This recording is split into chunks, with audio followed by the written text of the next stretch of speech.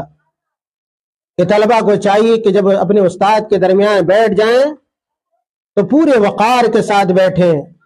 پوری خاموشی کے ساتھ بیٹھیں. وہ استاد کے وقار کا، ان کے احترام کا، ان کی عزت کا، ان کی شان کا ہر طالب علم کو خیال رکھنا چاہیے. دوران درس ہر طرح کی گفتگو سے گریز کرنا چاہیے، بچنا چاہیے. آج کلاسوں میں دیکھا جاتا ہے، محسوس کیا جاتا ہے کہ دوران درس کچھ طلبہ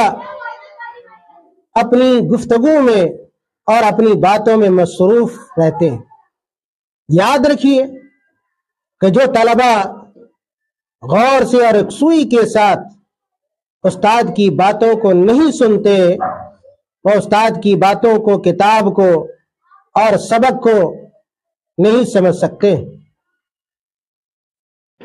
اس لیے استاد کے وقار کا خیال رکھنا اور دوران درس خاموشی برتنا یہ ہر شاگرد اور طالب علم کی ذمہ داری ہے. اس حوالے سے خطیب بغدادی رحمۃ اللہ علیہ نے اسامہ بن شریک کا یہ قول ذکر کیا ہے. وہ کہتے ہیں کہ اتیت رسول اللہ صلی اللہ علیہ وسلم واصحابہ حولہ کأن علی رؤوسہم الطیر. اسامہ بن شریک کہتے ہیں کہ جب میں اللہ کے رسول صلی اللہ علیہ وسلم کے پاس آیا اور اللہ کے رسول صلی اللہ علیہ وسلم کے صحابہ یعنی ان کے شاگردان ان کے ارد گرد موجود تھے، کأن علی رؤوسہم الطیر، اللہ کے رسول صلی اللہ علیہ وسلم کے ارد گرد جو صحابہ تھے ایسے خاموش تھے جیسے ان کے سروں پر چڑیا بیٹھی. اور آپ کو پتا ہے کہ کسی چیز پر، کسی درخت پر، کسی ٹہنی پر چڑیا اسی وقت تک رہتی ہے جب وہ ٹہنی اور جب وہ شاخ پرسکون ہو. ذرہ برابر بھی اگر وہ ٹہنی ہلے ڈولے یا حرکت کرے پھر وہ چڑیا اس ٹہنی اور اس ڈال پر نہیں بیٹھ سکتی. صحابہ کا یہ عالم تھا کہ اللہ کے نبی صلی اللہ علیہ وسلم کے سامنے پرسکون انداز میں اور پر اطمینان انداز میں بیٹھتے تھے، اور یہی کیفیت ہر طالب علم کی اور ہر کلاس روم کی ہونی چاہیے. آداب تدریس میں سے اگلا جو نقطہ خطیب بغدادی رحمۃ اللہ علیہ نے ذکر کیا ہے وہ یہ کہ وَلْيَكُنْ أَوَّلَ مَا يَفْتَتِحُ بِهِ الْكَلَامُ بَعْدَ التَّسْمِيَةِ الْحَمْدُلِلَّہ. بہت اہم نقطہ ہے، اور آج مدارس و جامعات میں بہت کم اس پر عمل ہوتا ہے. درس کو بابرکت بنانے کے لیے اور درس کے اندر اثر پیدا، تاثیر پیدا کرنے کے لیے یہ ضروری ہے کہ ہر استاد اپنے درس کا آغاز بسم اللہ سے کرے. چاہے آپ جو بھی کتاب پڑھا رہے ہوں، آپ مدارس اور جامعات کے اندر ہیں، اگرچہ آپ ہندی پڑھا رہے ہوں، انگریزی پڑھا رہے ہوں، حساب پڑھا رہے ہوں، سائنس پڑھا رہے ہوں، خاص طور سے قرآن اور حدیث کا آپ درس دے رہے ہیں اور آپ کی گفتگو کا آغاز بسم اللہ سے نہیں ہو رہا ہے، الحمدللہ سے نہیں ہو رہا ہے، تو یہ قابل افسوس معاملہ ہے. یہ دیکھنے کے اعتبار سے، سننے کے اعتبار سے بہت معمولی عمل ہے، لیکن اپنے اثر کے اعتبار سے، تاثیر کے اعتبار سے بہت اہم چیز ہے. ہمارے درس کے اندر اللہ رب العالمین کی مدد شامل حال ہوتی ہے جب ہم اپنے درس کا آغاز بسم اللہ سے کرتے ہیں، الحمدللہ سے کرتے ہیں. اس نقطے کی تائید میں خطیب بغدادی رحمۃ اللہ علیہ نے سنن ابن ماجہ کی اس حدیث کو ذکر کیا ہے جو سندن ضعیف ہے کہ اللہ کے رسول صلی اللہ علیہ وسلم نے فرمایا، ابو ہریرہ رضی اللہ تعالیٰ کی سے یہ حدیث مروی ہے کہ کل امر ذی بال لا یبدا فیہ بالحمد للہ اقطع، کہ ہر وہ اہم کام جس کا آغاز اللہ کی تعریف سے نہ ہو، الحمدللہ سے نہ ہو، وہ کام ادھورا رہ جاتا ہے، ناقص رہ جاتا ہے۔ اگرچہ حدیث ضعیف ہے لیکن ہر استاد کو چاہیے کہ اپنے درس اور اپنے سبق کا آغاز بسم اللہ سے کرے، الحمدللہ سے کرے۔ بسم اللہ اور الحمدللہ کے بعد استاد کو چاہیے کہ درود شریف پڑھے، اللہ کے نبی صلی اللہ علیہ وسلم کا تذکرہ کرے، آپ صلی اللہ علیہ وسلم پر درود بھیجے، اور اس نقطے کے حوالے سے امام خطیب بغدادی رحمۃ اللہ علیہ نے قرآن کریم کی ایک آیت ذکر کی ہے کہ اللہ تعالیٰ نے کہا وَرَفَعْنَا لَكَ ذِكْرَكَ۔ اس آیت کی تفسیر میں مشہور مفسر مجاہد سے مروی ہے کہ انہوں نے کہا کہ اس آیت کا مفہوم یہ ہے کہ اللہ تعالیٰ یہ کہنا چاہ رہا ہے کہ لا اذکر الا وذکرت معی، اے میرے نبی جب بھی میرا تذکرہ کیا جائے گا میرے ساتھ آپ کا بھی تذکرہ کیا جائے گا، جیسے شہادتین میں اشہد ان لا الہ الا اللہ، اشہد ان محمدًا عبدہ ورسولہ۔ خلاصہ یہ ہوا کہ ایک اچھے استاد، ممتاز استاد، مثالی استاد، کامیاب استاد یہ پہچان ہے کہ وہ اپنے درس کا آغاز اللہ کے نام سے، الحمدللہ سے، اللہ کی تعریف سے اور اللہ کے رسول صلی اللہ علیہ وسلم پر حمد و صلاۃ سے کرتا ہے۔ اور الحمدللہ 10-11 سال کا جو میرا تجربہ ہے، میں نے اپنے ہر سبق کا آغاز بسم اللہ سے کیا ہے، الحمدللہ سے کیا ہے، اور اللہ کے نبی صلی اللہ علیہ وسلم پر درود بھیجنے سے کیا ہے۔ آپ اساتذہ بھی اس نسخے پر عمل کر کے دیکھیں، انشاءاللہ اس کا غیر معمولی اور خاطر خواہ فائدہ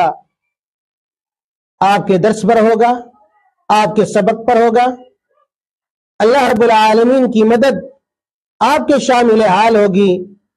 مشکل مسائل، مشکل اسباق بھی اللہ رب العالمین آپ کے لیے آسان کر دے گا۔ اگلا جو نقطہ ہے آداب تدریس کے حوالے سے وہ یہ کہ ایک اچھے استاد کی پہچان یہ ہوتی ہے کہ جب وہ اپنے شاگردوں کو سبق پڑھا رہا ہوتا ہے تو تدریس میں اور سبق پڑھانے میں اجلت سے کام نہیں لیتا اور جلد بازی سے کام نہیں لیتا ہے، اس کے سبق پڑھانے میں ٹھہراؤ ہوتا ہے، پورے سکون کے ساتھ، پورے اطمینان کے ساتھ، ہر لفظ کو واضح کرتے ہوئے، ہر حرف کو واضح کرتے ہوئے وہ عبارت خوانی کرتا ہے، ایک ایک کلمے کو واضح کرتا ہے، ایک ایک حرف کو واضح کرتا ہے، اس بات کی پوری کوشش کرتا ہے کہ طلبہ اس کی بات کو ٹھیک طریقے سے سمجھ سکیں۔ امام خطیب بغدادی رحمۃ اللہ علیہ کی عبارت کو سنی، کہتے ہیں ثم يذكر لهم الدرس على تمكث وتودة من غیر اسراع وعجلة، کہ جب درس کو شروع کرے یا درس دے تو اس کے اندر درس کے اندر ٹھہراؤ ہونا چاہیے، اور رک رک کے ٹھہر ٹھہر کے درس دے، جلد بازی نہ کرے، اجلت نہ کرے۔ اور آپ کو پتا ہے کہ اجلت یہ شیطان کی طرف سے ہوتا ہے۔ بہت سارے اساتذہ کو دیکھا جاتا ہے کلاس روم میں جب وہ درس دیتے ہیں تو ان کا انداز تقریری ہوتا ہے۔ ایک مقرر جس طرح لے کے ساتھ، سر کے ساتھ تقریر کرتا ہے، اسی طرح بعض اساتذہ، بعض معلمین کلاس روم میں عجلت کے ساتھ، سرعت کے ساتھ، لے کے ساتھ درس دیتے ہیں۔ یہ درس دینے کا اچھا طریقہ نہیں۔ درس کا انداز الگ ہوتا ہے، تقریر کا اور خطابت کا انداز الگ ہوتا ہے۔ اس لیے دونوں کے فرق کو سمجھنا چاہیے اور کوشش کرنی چاہیے کہ ٹھہر ٹھہر کر سبق پڑھائیں تاکہ طالب علم پورے طور پر سبق کو سمجھ سکے۔ سمجھنے کا موقع، سوال کا موقع، غور و فکر کا موقع طالب علم کو ملنا چاہیے۔ اس ادب کے حوالے سے خطیب بغدادی رحمۃ اللہ علیہ نے چند حدیثیں بیان کی ہیں، چند آثار بیان کیے ہیں۔ ان میں سے ایک حدیث حضرت عائشہ رضی اللہ تعالی عنہا سے مروی ہے، کہتی ہیں کہ کان رسول اللہ صلی اللہ علیہ وسلم لا يسرد الکلام کسردکم۔ عائشہ رضی اللہ تعالی عنہ کہتی ہیں کہ اللہ کے رسول صلی اللہ علیہ وسلم تمہاری طرح گفتگو اور کلام نہیں کرتے تھے، یعنی اجلت کے ساتھ، جلد بازی کے ساتھ اللہ کے نبی صلی اللہ علیہ وسلم کی کوئی گفتگو نہیں ہوتی تھی۔ وَلَكِنْ كَانَ إِذَا تَكَلَّمَ بِكَلَامٍ فَصْلٍ،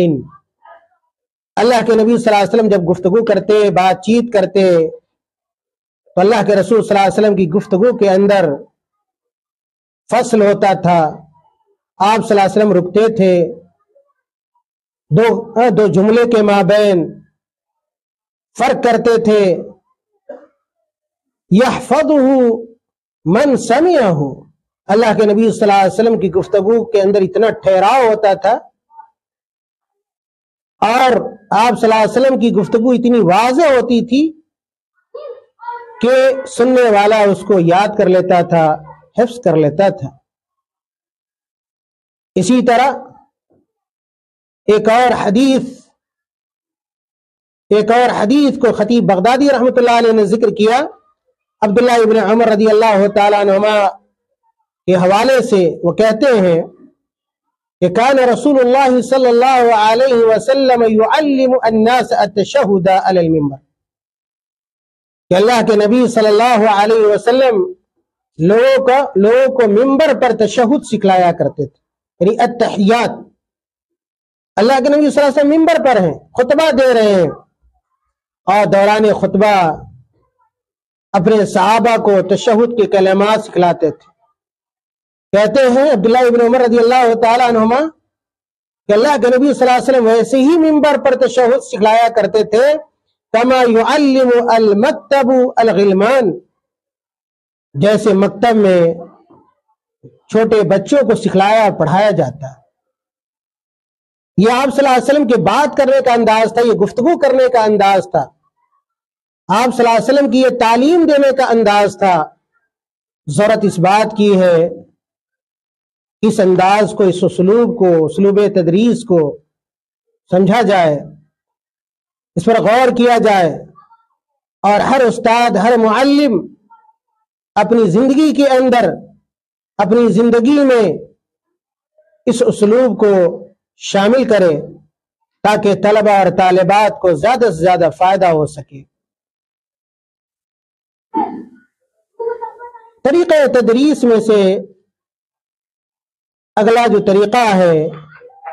وہ یہ کہ وَإِنْ كَانَ الْبَيَانُ يَتَّضِحُ بِعِبَارَةٍ يَغْلِبُ الْحَيَاءُ ذَاكِرَهَا فَعَلَى الْفَقِيهِ إِيرَادُهَا وَلَا يَمْنَعُهُ الْحَيَاءُ مِنْهَا۔ یہ نقطہ بھی بڑا اہم ہے۔ امام خطیب بغدادی رحمۃ اللہ علیہ کی اس عبارت کا مفہوم یہ ہے کہ اگر کوئی ایسا سبق آ جائے، کوئی ایسا درس آ جائے، کوئی ایسا موضوع آ جائے جس کی وضاحت کے لیے ایسے الفاظ کا استعمال ناگزیر ہو جائے، جن الفاظ کو ذکر کرنے میں حیا محسوس ہو رہی ہو، شرم محسوس ہو رہی ہو، خاص طور سے یہ مسائل وہاں آتے ہیں جہاں طالبات ہوتی ہیں اور بعض موضوعات انہیں پڑھانے ہوتے ہیں، استاد کو سمجھ میں نہیں آتا، معلمہ کو سمجھ میں نہیں آتا کہ کیا کرے۔ ایسے موقع پر حیا دامنگیر ہوتی ہے اور حیا ہونی بھی چاہیے، اور ایسے موقع پر استاد کو مناسب الفاظ اور جملے کا سہارا لینا چاہیے، اور اگر دین کو سکھلانے کے لیے، علم کو سمجھانے کے لیے اگر کسی ایسے لفظ کی ضرورت ہو جس لفظ کو عام حالتوں میں بیان نہیں کیا جا سکتا، لیکن درس کو سمجھانے کے لیے اگر اس لفظ کا ذکر کرنا، زبان پہ لانا ضروری ہے، تو ایسے موقع پر آدمی اس لفظ کا یا اس جملے کا استعمال کر سکتا ہے۔ کوئی حرج کی بات نہیں ہے، کوئی قباحت نہیں ہے۔ حیا علم سے مانع نہیں ہونا چاہیے، رکاوٹ نہیں ہونا چاہیے۔ آپ صلی اللہ علیہ وسلم لوگوں میں سب سے باحیا انسان تھے، سب سے باحیا تھے، اس کے باوجود اللہ کے نبی صلی اللہ علیہ وسلم صحابہ کے بعض اہم سوالوں کا جواب دیتے تھے، بس اوقات صحابیات کے ذریعے انہیں جواب دلوایا کرتے تھے۔ ایک موقع پر علی رضی اللہ تعالیٰ عنہ، علی بن ابی طالب رضی اللہ تعالیٰ عنہ خطبہ فرما رہے تھے۔ دوران خطبہ انہوں نے کہا، علی رضی اللہ تعالیٰ عنہ نے، ایھا الناس انی سمعت رسول اللہ صلی اللہ علیہ وسلم یقول،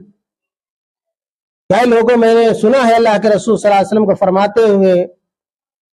کہ لا یقطع الصلاۃ الا الحدث، کہ نماز کو کوئی چیز روکتی نہیں ہے، منقطع نہیں کرتی ہے سوائے حدث کے، ناپاکی کے۔ اور پھر انہوں نے کہا کہ لا استحییکم مما لا یستحی من رسول اللہ صلی اللہ علیہ وسلم، کہ میں اس چیز کے بیان میں کوئی شرم محسوس نہیں کرتا جس چیز کے بیان میں اللہ کے نبی صلی اللہ علیہ وسلم نے شرم محسوس نہ کی۔ اور انہوں نے کہا کہ اللہ کے نبی صلی اللہ علیہ وسلم نے کہا والحدث ان یبسو او یغرت، کہ حدث یہ ہے کہ آدمی ہوا خارج کرے، آدمی ہوا خارج کرے، اور ہوا خارج دونوں طرح سے ہوتا ہے، کبھی ہوا خارج ہونے کی آواز آتی ہے اور کبھی آواز نہیں آتی۔ گویا ان یبسو او ان یغرت کا معنی یہی ہے جس کو اللہ کے رسول صلی اللہ علیہ وسلم نے بیان کیا۔ اس لیے خلاصہ یہ کہ دوران درس، خاص طور سے کتاب الطہارہ وغیرہ کے اندر اور دیگر بعض حدیث اور فقہ کے مباحث کے اندر، نکاح اور طلاق کے اندر ایسے موضوعات آتے ہیں، ایسے مسائل آتے ہیں کہ طلبہ کے سامنے ان مسائل کو رکھنا، طالبات کے سامنے رکھنا بڑا مشکل ہوتا ہے، مشکل مرحلہ ہوتا ہے، لیکن دین اور شریعت کو سمجھانے کے لیے یہ باتیں ان کے سامنے رکھی جاتی ہیں، حدیثوں کی شرح کی جاتی ہے، فقہی مسائل کو سمجھایا جاتا ہے۔ بعض لوگ ایسے موقع پر حیا کی وجہ سے بہت سارے مسائل سے صرف نظر کر جاتے ہیں، ان مسائل کو چھوڑ کر، ان حدیثوں کی تشریح کو چھوڑ کر، فقہی مسائل کی تشریح کو چھوڑ کر آگے بڑھ جاتے ہیں۔ میرے خیال میں یہ غیر مناسب ہے، اور مناسب الفاظ اور مناسب جملوں کے ساتھ اور حکمت کے ساتھ مسائل کو ضرور بیان کرنا چاہیے، کشنا نہیں چھوڑنا چاہیے۔ انشاءاللہ اس پر بھی اللہ تعالی اجر دے گا۔ اگلا جو نقطہ ہے طریقہ تدریس سے متعلق، جس کو امام خطیب بغدادی رحمۃ اللہ علیہ نے بیان کیا ہے، وہ یہ کہ تدریس کے معاملے میں، سبق پڑھانے کے معاملے میں میانہ روی سے کام لینا چاہیے۔ بہت لمبا درس، بہت لمبا سبق، بہت لمبا محاضرہ، اتنا لمبا جس سے استاد بھی اکتا جائے اور طالب علم بھی اکتاہٹ محسوس کرے، اتنا لمبا درس، اتنا لمبا محاضرہ، اتنی لمبی گھنٹی اور دورانیہ نہیں ہونا چاہیے۔ درس اسی وقت تک مفید ہوتا ہے، محاضرہ اسی وقت تک مفید ہوتا ہے جب تک استاد نہ تھکے یا طالب علم نہ تھکے۔ اس لیے میانہ روی اور اسی طرح میانہ روی اور اعتدال بہت ضروری ہے۔ خطیب بغدادی رحمۃ اللہ علیہ کہتے ہیں کہ وَيَنبَغِي أَن يَكُونَ مَا يَذْكُرُهُ مُقْتَصِدًا وَيَتَجَنَّبَ الْإِطَالَةَ لِئَلَّا يُؤَدِّي إِلَى الضَّجَرِ وَالْمَلَالَةِ، کہ استاد کے لیے، مدرس کے لیے یہ مناسب ہے کہ جو بھی سبق پڑھائے، جو بھی درس دے، اس کے اندر میانہ روی ہو، اعتدال ہو اور طوالت سے بچے۔ اس لیے کہ اگر طوالت درس کے اندر ہوگی تو پھر یہ طوالت اور یہ محاضرے کا لمبا ہونا سامعین کو، طلبہ کو، طالبات کو حرج میں ڈال دے گا، پریشانی میں ڈال دے گا، وہ تھکاوٹ محسوس کریں گے، جس سے درس کا مقصد فوت ہو جائے گا۔ اس نقطے کو ثابت کرنے کے لیے خطیب بغدادی رحمۃ اللہ علیہ نے اللہ کے رسول صلی اللہ علیہ وسلم کی حدیث بیان کی ہے، جو عبداللہ ابن مسعود رضی اللہ تعالیٰ عنہ سے مروی ہے۔ کہتے ہیں کہ اللہ کے نبی صلی اللہ علیہ وسلم کے حوالے سے کان رسول اللہ صلی اللہ علیہ وسلم یتخولنا بالموعظۃ فی الایام کراہیۃ السامۃ علینا، کہ اللہ کے نبی صلی اللہ علیہ وسلم نصیحت کرنے کے لیے، اللہ کے نبی صلی اللہ علیہ وسلم ہمیں درس دینے کے لیے مناسب وقت کا خیال رکھا کرتے تھے، مناسب اوقات کا انتخاب کیا کرتے تھے، تاکہ ایسا نہ ہو کہ وہ نصیحت ہمارے اوپر گراں گزرے یا یہ کہ ہم اکتاہٹ میں محسوس ہو جائیں۔ اس لیے اللہ کے نبی صلی اللہ علیہ وسلم مناسب وقت میں، مناسب وقت تک اللہ کے نبی صلی اللہ علیہ وسلم درس دیتے تھے۔ مناسب دن ہوتا تھا، مناسب وقت ہوتا تھا۔ تو درس اور تدریس کے لیے بھی ضروری ہے کہ مناسب وقت کا انتخاب کیا جائے، کب پڑھنا ہے، کب پڑھانا ہے، کب استاد کا ذہن سازگار ہے، کب طالب علم کا ذہن آمادہ ہے پڑھنے کی طرف۔ تعلیم میں زبردستی نہیں اور اکراہ نہیں ہے، تعلیم اور تدریس کو تھوپا نہیں جا سکتا ہے۔ تعلیم شوق کا نام ہے، محبت کا نام ہے، یہ ایک عظیم پیشہ ہے، عظیم مشغلہ ہے، جس میں انسان کی عقل کام کرتی ہے، انسان کی روح کام کرتی ہے، انسان کا جسم کام کرتا ہے۔ اس لیے انسانی عقل، انسانی روح اور انسانی جسم کو مشین نہیں بنایا جا سکتا۔ اسی طرح اس نقطے کو ثابت کرنے کے لیے خطیب بغدادی رحمۃ اللہ علیہ نے جابر بن عبداللہ رضی اللہ تعالیٰ عنہ کی حدیث میں بیان کی ہے۔ وہ کہتے ہیں کہ ان رسول اللہ صلی اللہ علیہ وسلم قال یا ایھا الناس